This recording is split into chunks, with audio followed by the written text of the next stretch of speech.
Bonjour et bienvenue. On est en janvier 2026 et comme souvent, l'actualité est pesante. Je lisais encore ce matin des articles sur l'Iran. La sécheresse qui dure depuis 10 ans, les coupures de courant, cette instabilité permanente. Et face à ça, on se sent vite un peu impuissante. Ça peut mener, je trouve, à une sorte d'athéisme silencieux, vous voyez. On veut bien croire à une force supérieure, un grand architecte, mais de là à penser qu'il s'intéresse à ma vie, à mes problèmes, ça semble presque naïf. C'est très juste de commencer par là. Ce sentiment de distance, d'impuissance, c'est justement le point de départ de l'analyse du Rav Shneor Ashkenazi sur la sortie d'Égypte. Ah oui, Oui, pour lui, ce récit n'est pas du tout une archive. C'est un message codé en quelque sorte, qui nous est adressé maintenant. C'est comme un email qui vient d'arriver dans notre boîte de réception. et ça m'amène directement à une question qui me taraude toujours quand je lis ce passage, la paracha de Vaera. Si le but était de libérer les Hébreux, pourquoi cette mise en scène 10 plaies étalées sur une année, c'est presque du théâtre. Pourquoi ne pas avoir juste neutralisé Pharaon, une crise cardiaque et hop, c'était réglé? Pourquoi ce spectacle? C'est la question centrale. Absolument. Et une première clé nous vient d'une parabole d'un très grand sage, le Hafet Saïm. Le Hafez Saïm, il faut peut-être le situer, c'était une figure majeure du début du XXe siècle, c'est ça? Exactement, une autorité spirituelle immense en Europe de l'Est. L'histoire raconte qu'un jour, un terrible séisme frappe en Extrême-Orient. Le Hafez Saïm est bouleversé, il appelle ses élèves à l'introspection. Et l'un d'eux lui demande, un peu perplexe, «Maître, pourquoi une telle urgence pour nous? Il n'y a aucun juif là-bas.» C'est une question logique, d'un certain point de vue. Très logique. Et la réponse du sage est géniale. Il dit: «Imagine un homme qui crie des avertissements en yiddish au marché de Varsovie. Les Polonais l'ignorent, ils ne comprennent pas la langue. Mais les Juifs du marché, eux, s'arrêtent net. Le message leur est destiné. Pour le Hafetz Chaim, les grands événements mondiaux, c'est ça. C'est un message en yiddish. Dieu fait trembler la terre là-bas pour nous parler ici, parce qu'on est censé comprendre la langue.» Donc si je vous suis, les 10 plaies ne seraient pas d'abord un message pour les Égyptiens, Précisément. mais un message pour le peuple hébreu. C'est la thèse révolutionnaire d'un autre géant, Labarbanel. La Barbanel, là aussi un mot de contexte est peut-être utile. Bien sûr, Don Isaac Abarbanel, homme d'État, philosophe au XVe siècle. Il a vécu l'Inquisition, l'exil, ce n'est pas un théoricien déconnecté. Et il affirme une chose incroyable. Les 9 premières plaies n'étaient pas une punition. Pas une punition, Non. C'était un cours de théologie appliquée intensif. un cours. Oui, un cours destiné uniquement au peuple juif. Le but n'était pas seulement de les faire sortir physiquement d'Égypte, mais de faire sortir l'Égypte d'eux. Faire sortir l'Égypte d'eux, c'est-à-dire leur mentalité d'esclave. Exactement, leur fatalisme. Il fallait une déconstruction mentale avant la libération physique. C'est une idée très forte, mais comment ça marche concrètement? Comment un événement extérieur, même spectaculaire, peut vraiment changer la foi de quelqu'un au quotidien? C'est toute la pédagogie divine. La Barbanel la structure en 3 cycles, 3 modules, si vous voulez. Le premier cycle, le sang, les grenouilles, la vermine, avait un seul but, prouver que Dieu existe. D'accord. Et pas comme une force abstraite. En frappant le Nil, leur Dieu, la source de leur vie, le message était clair. Il y a un seul maître du monde. C'est la première brique. Il y a un pilote dans l'avion. Je vois. Le pilote existe, mais ça peut rester une idée très lointaine, hein. Une intelligence cosmique qui gère les galaxies. Comment on passe de Dieu existe à Dieu s'intéresse à moi, à mon histoire personnelle? C'est ça le vrai saut. Vous mettez le doigt sur le cœur du sujet.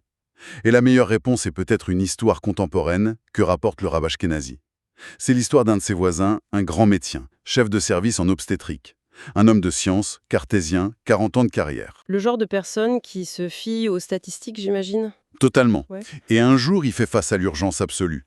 Une femme en train d'accoucher fait une embolie amniotique. Oh là là. C'est rarissime et c'est 97% de mortalité. Une situation désespérée. Pendant 4 heures, il se bat. Et contre toute attente, il sauve la mère et l'enfant. Le soir, encore sous le choc, il va voir le Rav et lui dit « J'ai compris quelque chose aujourd'hui. Mes 40 ans de carrière, mes milliers d'accouchements, tout ça n'était qu'une préparation.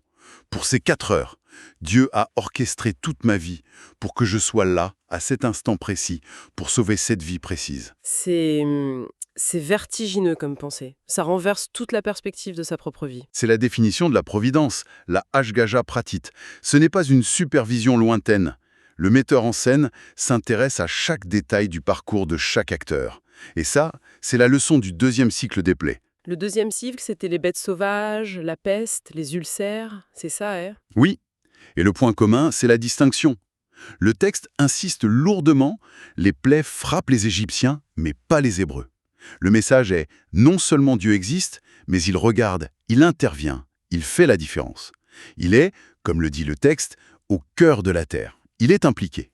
C'est intéressant, parce que ça heurte un peu notre vision moderne d'un Dieu qui serait universel, qui traiterait tout le monde pareil. Mais pour un peuple d'esclaves, de voir qu'ils étaient vus, protégés, ça a dû être une révolution. Une révolution absolue. La preuve qu'il n'était pas des figurants. Mais il restait un dernier obstacle mental, le plus solide, Il y a encore un doute possible après ça, hein? le doute le plus profond, la tyrannie de la nature, la croyance que le monde est régi par des lois immuables. Le troisième cycle, la grêle, les sauterelles, les ténèbres, vient dynamiter cette idée. Il montre que la nature n'est qu'un logiciel, que le Créateur peut réécrire quand il veut. L'exemple de la grêle est le plus fou. Le texte parle de feu et de glace mélangées. C'est un bug dans la matrice volontaire, un message direct. Les lois que vous croyez absolues ne sont que l'expression d'une volonté. La nature n'est pas la patronne, c'est l'employé. Et c'est là que ça devient compliqué pour nous aujourd'hui. C'est fascinant, mais on vit dans un monde de diagnostics, de statistiques. Quand un médecin vous donne un pronostic, comment on peut concilier ça avec une nature malléable? L'histoire de Rabbi Simcha Gorodetsky est une réponse incroyable à ça. On est en Russie soviétique. Le jeune Simcha, 17 ans, est très faible. Le médecin est formel. Son cœur est si fragile qu'il ne lui reste que 6 mois à vivre. 6 mois, à 17 ans, c'est terrible. Il va voir le rabbi de Lubavitch. Et le rabbi ne lui parle pas de guérison. Il change complètement la perspective. Il lui dit « Puisque les médecins disent que tu ne peux pas rester assis à étudier, ta mission change. Tu seras mon émissaire. Tu vas voyager pour renforcer les communautés. » Il lui donne une mission impossible pour quelqu'un dans son état. Et que s'est-il passé? Simra n'est pas mort. Il a vécu 60 ans de plus. Une vie d'une activité folle. Et l'ironie, c'est qu'il est décédé des décennies plus tard, en s'effondrant, dans l'enceinte d'une clinique. C'est une histoire magnifique, mais un esprit scientifique dirait que c'est le biais du survivant. On ne raconte que l'histoire de celui qui a survécu. C'est une très bonne objection. Et la réponse dans cette optique, c'est que le diagnostic était juste. Il faisait partie de la nature observable. Mais la nature n'est que le décor. La décision finale appartient à l'auteur du scénario. Le diagnostic décrit l'état du décor, il ne prédit pas la fin de la pièce.